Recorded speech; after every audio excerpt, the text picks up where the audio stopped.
ఓం సాయిరామ్. సమర్థ సద్గురు సాయినాథ్ మహారాజ్ కి జై. ముందుగా మన సాయి కుటుంబ సభ్యులందరికీ నమస్కారం అండి.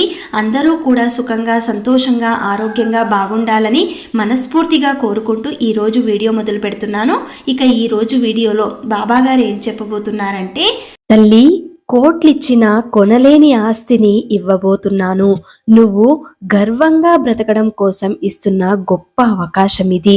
దీనిని ఎవ్వరూ కూడా వదులుకోకండి. నువ్వు జీవితంలో గెలవాలి అంటే బాబాగారు అందిస్తున్న ఈ గొప్ప అవకాశం ఎవ్వరూ కూడా వదులుకోకండి. తల్లి, నువ్వున్న కష్టాల నుండి బయట పడివేయడానికి ఇస్తున్న ఈ అవకాశాన్ని వదులుకోవద్దు. మరి ఈ రోజు ఇంత గొప్ప సందేశాన్ని సాయి అందిస్తున్నారంటే మన జీవితంలో కూడా రాజయోగం పట్టబోతుంది అని గ్రహించి ఈ చిన్న కథని విని చూద్దాం. ఒక చిన్న పల్లెటూరు. ఆ గ్రామంలో నాగరాజు అనే ఒక పేద కూలివాడు జీవనం సాగిస్తూ తన భార్య బిడ్డలతో ఉండేవాడు. అతని భార్య పేరు సులోచన, బిడ్డ పేరు గిరిధర్. ఒక్కడే కొడుకు కావడంతో ఎంతో అల్లారు ముద్దుగా పెంచుకుంటారు. నాగరాజుకి ఒక కన్ను లేకపోవడంతో చూడటానికి కొంచెం వికృతంగా కనిపించేవాడు. అది చూసిన కొడుకు గిరిధర్ హేయభావంతో ఉండేవాడు.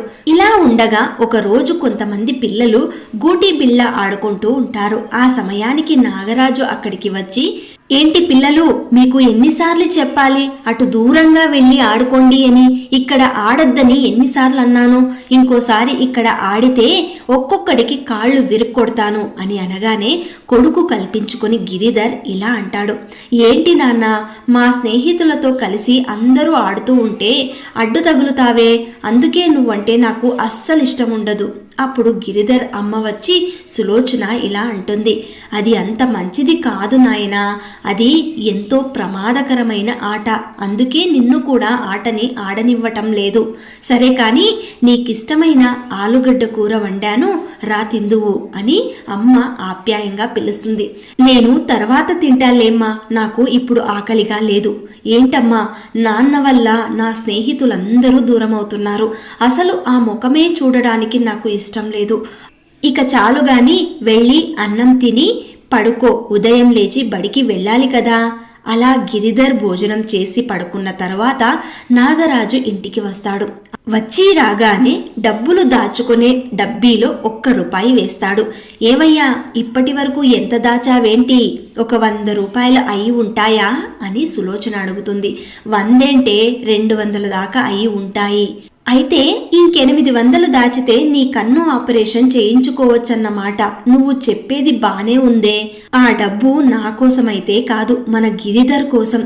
వాడిని బాగా చదివించి డాక్టర్ని చేయాలి.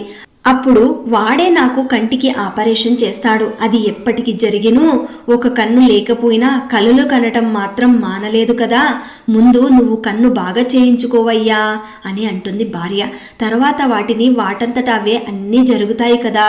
అయినా నువ్వు బాగుంటేనే కదయ్యా మేము బాగుండేది అని సులోచన అనగానే నాగరాజు ఇలా అంటాడు, ఒక కన్నే కదే కనబడకుండా ఉండేది, ఏ కాలో చెయ్యో కాదు కదా మనం చేసే పనికి అడ్డుగా ఉంది అని చెప్పడానికి. ఇలా జరిగినన్ని రోజులు జరగనివ్వు, ఎంతకాలమైతే అంతకాలం. ఇప్పుడు నన్ను ఎవరు చూడాలి చెప్పు? ఆ డబ్బుతో వాడి భవిష్యత్తు కోసం వాడితే బాగుంటుంది కదా. నీ రూపం చూసి నీ కొడుకే అసహించుకుంటున్నారయ్యా.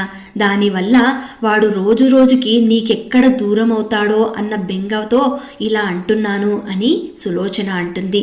చిన్నపిల్లవాడు కదే, ఇప్పుడు వాడికి ఏం తెలుస్తుంది చెప్పు? రేపు పెద్దయ్యాక వాడే మనల్ని పువ్వుల్లో పెట్టి చూసుకుంటాడు. చూస్తా ఉండు, ఇక చాలా రాత్రి అయింది, వెళ్ళి పడుకో అని అంటాడు నాగరాజు. అలా ఆ మరుసటి ఉదయం సులోచన తన కొడుకుని స్కూల్కి పంపుతూ ఉంటుంది. ఇదిగో గిరిధర్, తప్పకుండా ఈ క్యారేజీని మరిచిపోకుండా తీసుకెళ్ళు. నువ్వు ఒక్కడివే వెళ్ళవద్దు, నాన్నని కూడా తీసుకెళ్ళు, ఉండు వచ్చేస్తాడు అని అంటుంది. అమ్మో నాన్న వచ్చేలోపు నేను వెళ్ళిపోవాలి, నేను నా జతగాళ్లతో కలిసి వెళ్ళిపోతానులేమ్మా అని చెప్పి పరుగు పరుగున గిరిధర్ ఇంటి నుండి స్కూల్కి క్యారేజీ మర్చిపోయి హడావిడిగా వెళ్ళిపోతాడు. ఇక నాగరాజు ఇంటికి వస్తాడు. సులోచన ఇలా అంటుంది, అయ్యో ఏంటండి చెబుతూనే ఉన్నాను క్యారేజీ మర్చిపోతాడు అని, అయినా వీడు మర్చిపోయి వెళ్ళిపోయాడండి, క్యారేజీ వెళ్ళి మీరైనా ఇచ్చేసి రండి అని అంటుంది. నేను బడి దగ్గరికి వెళితే వాడు విసుక్కుంటున్నాడే, నువ్వే వెళ్ళి ఇచ్చిరా అని అంటాడు. నేను పనికి వెళ్ళిపోతాను అని చెప్పగానే నాకు ఇంట్లో బోలెడన్ని పనులున్నాయండి, వెళ్లే దారే కదా ఇచ్చి వెళ్ళు, ఆడేమైనా అంటే చెప్పు నేను తిడతాను వాణ్ణి అని అంటుంది. అలా క్యారేజీ తీసుకుని నాగరాజు బడి దగ్గరికి వెళతాడు. అక్కడికి వెళ్ళిన తర్వాత గిరిధర్ని బయటికి పంపమని చెప్పి సెక్యూరిటీని అడుగుతాడు. అలా ఆ విధంగా గిరిధర్ బయటికి వస్తాడు.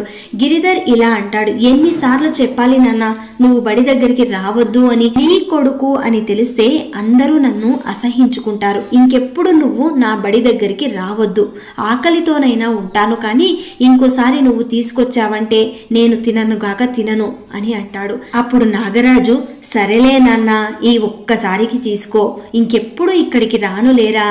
అలా చాలా దురుసుగా క్యారేజ్ తీసుకుని గిరిధర్ లోపలికి వెళ్ళిపోతాడు.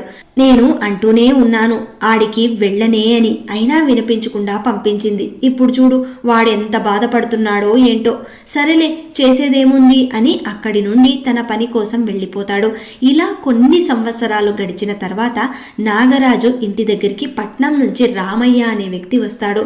వచ్చి నాగరాజుతో ఇలా అంటాడు, ఏరా నాగరాజు నీ కొడుకు పట్నంలో చదువుతున్నాడు అని తెలిసింది, ఏం చదువుతున్నాడేంటి అని అడుగుతాడు. అప్పుడు నాగరాజు ఇలా అంటాడు, అవునయ్యా వాడు పట్నంలో చదువుతున్నాడు, అబ్బాయి ఇంజనీరింగ్ చదువుతున్నాడు, ఎక్కడున్నాడేంటి అని అడుగుతాడు రామయ్య. హాస్టల్లో జాయిన్ చేయిద్దామని చూశాము, అక్కడ వానికి భోజనం నచ్చక స్నేహితులతో కలిసి ఒక అద్దె ఇంట్లో ఉంటున్నాడయ్యా అని చెబుతాడు. మరి నీ సంపాదనంతా నీ కొడుకుకి బాగానే ఖర్చు అవుతూ ఉంటుందే అని అంటాడు. ఏం చేయమంటావయ్యా, వాడు బాగుంటే చాలు అని ఇన్ని తిప్పలు పడుతున్నాం, ఏది చేసినా అంతా వాడి భవిష్యత్తు కోసమేనయ్యా.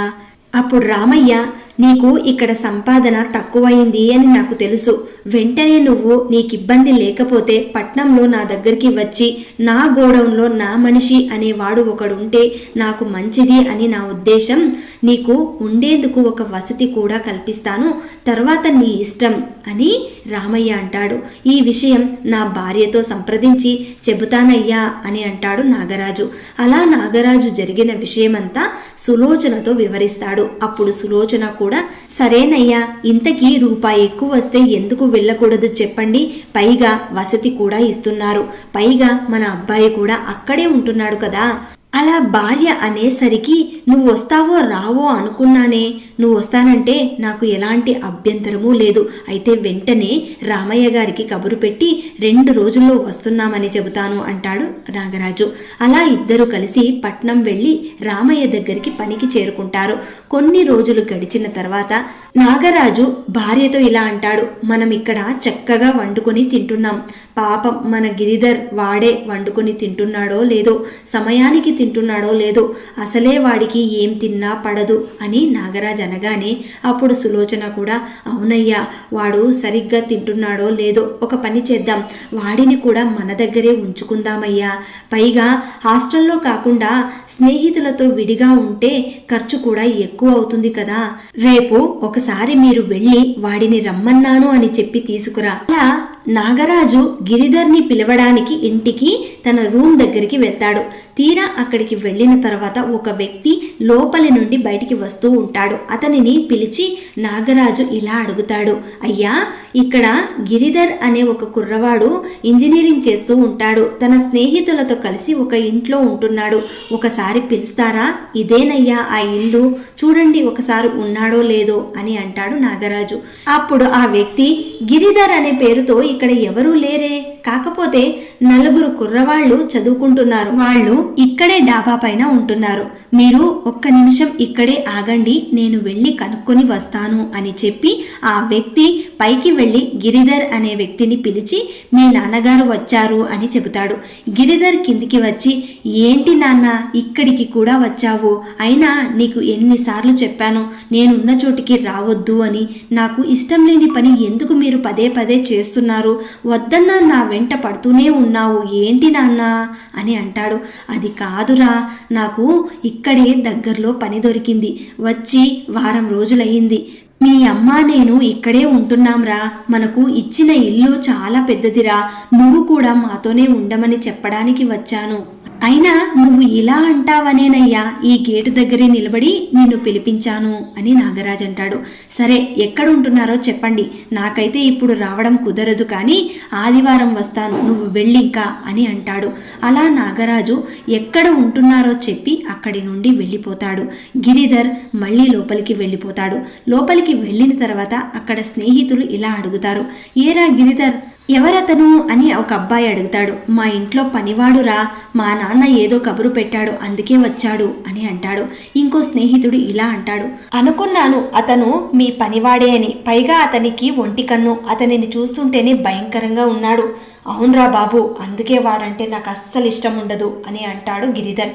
ఇంకొక స్నేహితుడు వచ్చి ఇలా అంటాడు, అదేంట్రా గిరిధర్, ఇప్పుడే కదా ఓనర్ వచ్చి మీ నాన్నగారు వచ్చారు అని చెప్పారు, మరి వీడికెందుకురా అబద్ధం చెబుతున్నావు అని తన స్నేహితుడు సురేష్ అంటాడు. విన్నావా, నీవి పామ చెవులురా బాబు అని అంటాడు గిరిధర్. ఏం చేస్తాం, మా నాన్నను చూస్తే ఆ ఒంటి కన్ను వేసుకుని భయంకరంగా ఉంటాడు. అతనే మా నాన్న అని తెలిస్తే పరువు పోతుంది అని అలా చెప్పాను. సిగ్గులేదురా నీకు?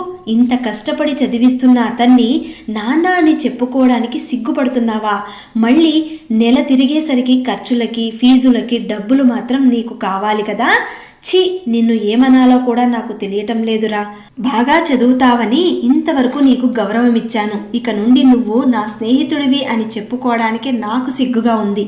సరే సరేలేరా బాబు, ఇక మీదట ఈ మ్యాటర్ని ఇక్కడికి వదిలేయండి, ఇది నా పర్సనల్ అని గిరిధర్ కప్పిపుచ్చుకుంటాడు.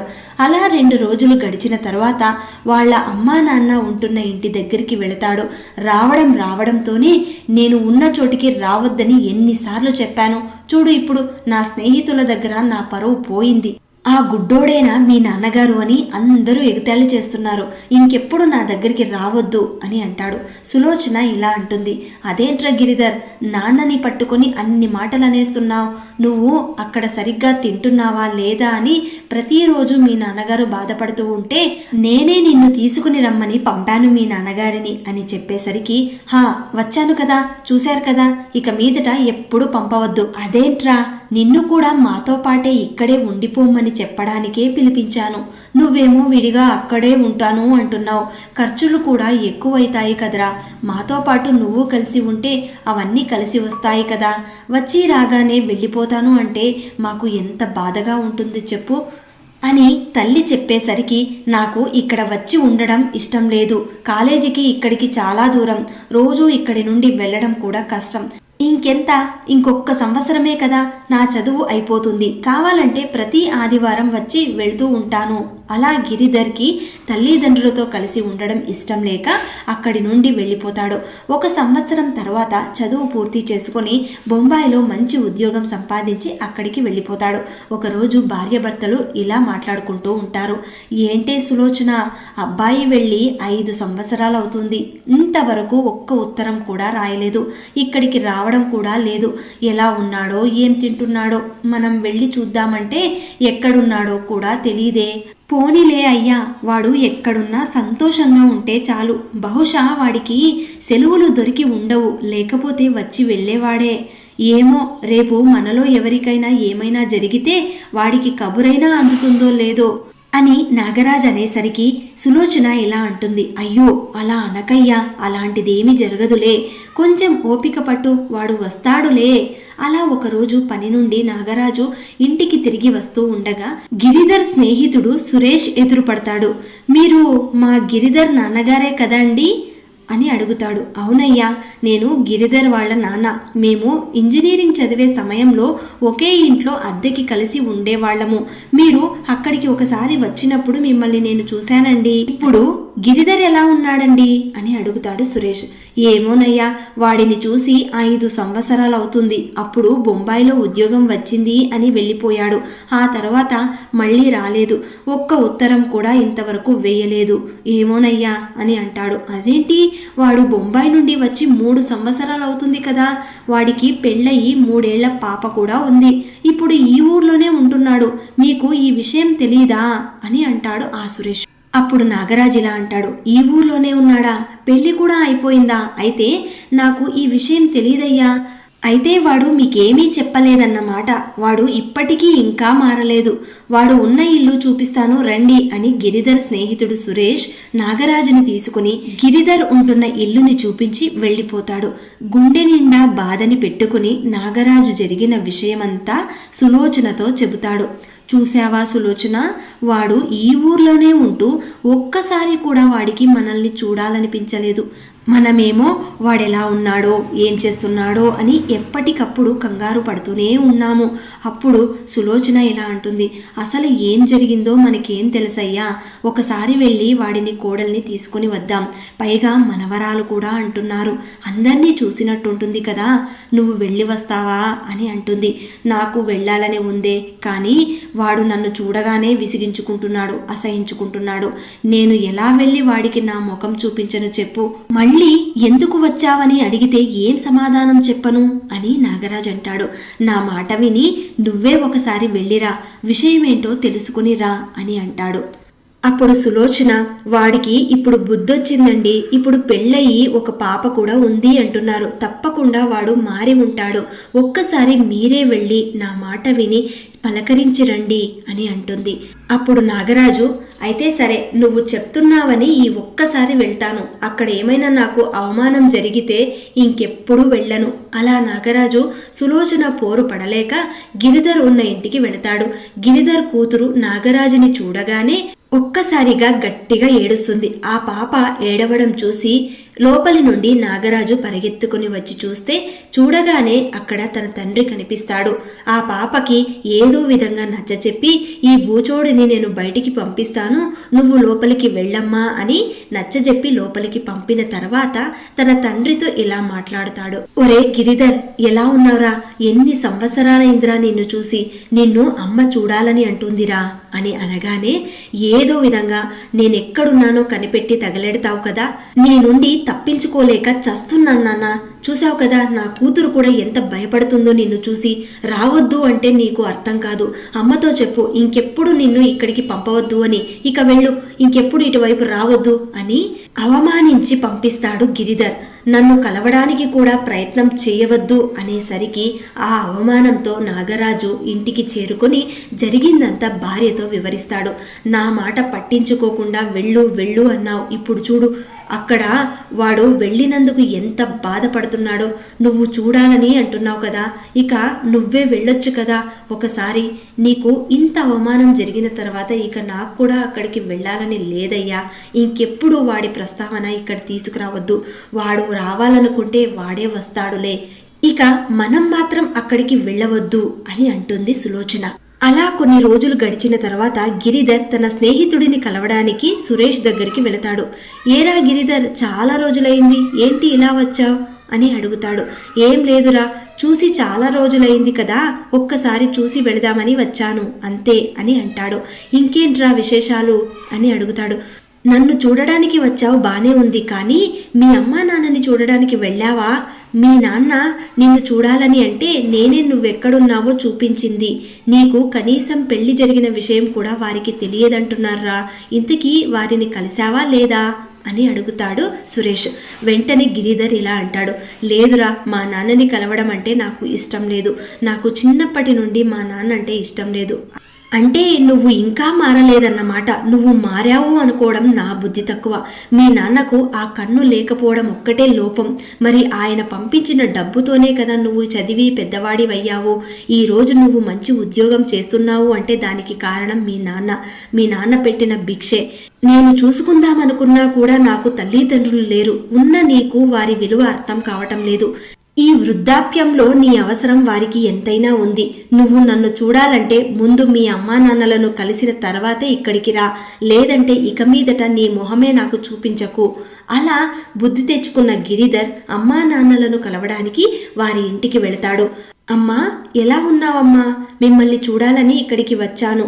నేను బాగానే ఉన్నాను నాయనా. నీకు పెళ్ళయి ఒక కూతురు కూడా ఉందంట కదరా.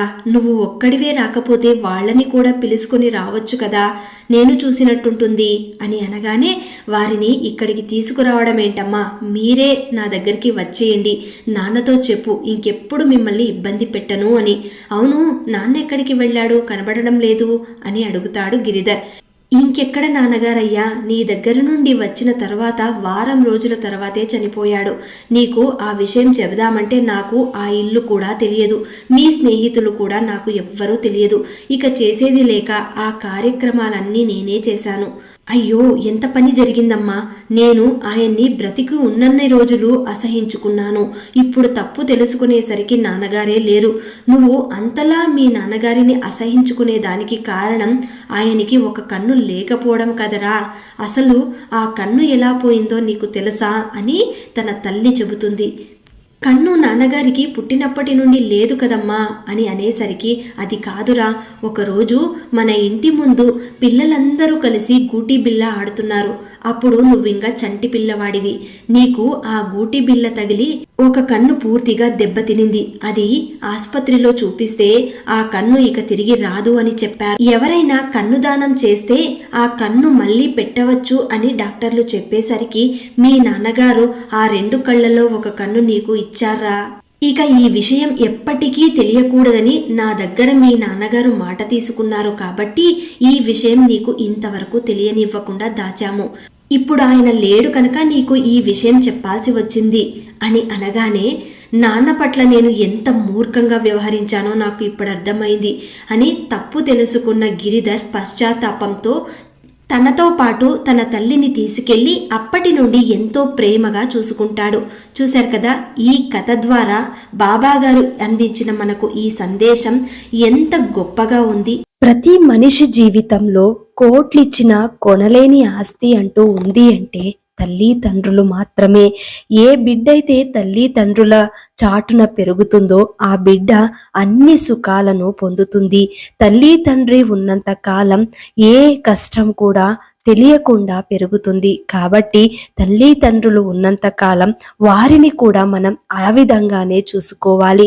బిడ్డలను ఏ విధంగా తల్లిదండ్రులు చూసుకుంటారో అదే విధంగా ఆ బిడ్డలు కూడా వారిని వయసైన తర్వాత చూసుకోవాలి. అప్పుడే మనకు కూడా మంచి జరుగుతుంది, మన భవిష్యత్తు బాగుంటుంది, పిల్లల భవిష్యత్తు కూడా బాగుంటుంది. అలాగే మీ పితృదేవతలు కూడా సంతోషించి వారి అనుగ్రహం మీకు లభిస్తుంది. కాబట్టి ప్రతి ఒక్కరూ కూడా వారితో ఉన్న ఈ బంధాన్ని ఎప్పటికీ మనం తెంచుకోకుండా వారిని సంతోష పెట్టే విధంగా చూసుకోవాలని బాబా గారి ఉద్దేశం. మరి ఈ కథ, ఈ సందేశం మీకు నచ్చింది అంటే తప్పకుండా అందరూ కలిసి శ్రద్ధా సబూరి అని కమెంట్ చేయండి. అలాగే ఈ వీడియోని అందరికీ అందేలాగా షేర్ చేయండి, లైక్ చేయండి. ఇంకా ఎవరైనా కొత్తగా మన ఛానల్ని చూస్తున్న వాళ్ళు ఉన్నట్లయితే దయచేసి సబ్స్క్రైబ్ చేసుకుని సపోర్ట్ చేయండి ఫ్రెండ్స్. మళ్ళీ రేపటి వీడియోలో కలుసుకుందాం. అంతవరకు సెలవు. సర్వే జన సుఖినో భవంతు. సర్వం శ్రీ సాయినాథార్పణమస్తు.